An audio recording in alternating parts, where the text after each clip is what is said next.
பொங்கலுக்கு ஏதாச்சும் ஸ்பெஷலாக ட்ரை பண்ணணும்னு நினச்சிங்கன்னா இந்த கேசரி அல்வாவை ட்ரை பண்ணி பாருங்கள். டிஃப்ரெண்ட்டாகவும் இருக்கும், டேஸ்ட் வைஸ் எக்ஸ்பெக்ட் பண்ணோட சூப்பராகவும் இருக்கும். ஸோ மறக்காமல் இந்த வீடியோவை சேவ் பண்ணிட்டு என்னை ஃபாலோ பண்ணிவிட்டு பாருங்கள். ஒரு பவுல் எடுத்துகிட்டு அதில் 3 ஸ்பூன் கார்ன்ஃப்ளவர் மாவு போட்டுக்கோங்க. நெக்ஸ்ட்டு இதில் 300 ml ஆஃப் மில்க் ஆட் பண்ணிக்கோங்க.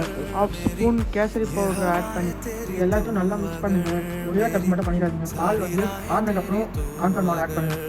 ஒரு பேனில் 1 ஸ்பூன் ஆஃப் கீ சேர்த்துக்கோங்க. மிக்ஸ் பண்ண பாலை பேனில் ஊற்றிட்டு கை விடாமல் கிண்டிக்கிட்டே இருக்கணும். திக்னஸ் வந்ததுக்கப்புறம் 300 ml பாலுக்கு 6 ஸ்பூன் ஆஃப் சுகர் ஆட் பண்ணணும். ஆட் பண்ண சுகரை நல்லா மிக்ஸ் பண்ணிவிட்டு திரும்ப அதை லோ ஃப்ளேம் வச்சு நம்ம கிண்டணும். ஸ்பூன் நெய் ஊற்றிட்டு அப்புறம் நம்ம வறுத்த முந்திரியை கொஞ்சம் மேலே ஆட் பண்ணிட்டேன்னா முடிஞ்சிருச்சு. அதுக்கப்புறம் தட்டில் வச்சுட்டு சர்வ் பண்ணுறது தான் வேலை. அதுக்கப்புறம் நம்ம ரிவ்யூஸ் கிட்டே ரிவ்யூ கேட்கலாம். ரிவ்யூ சொல்லு.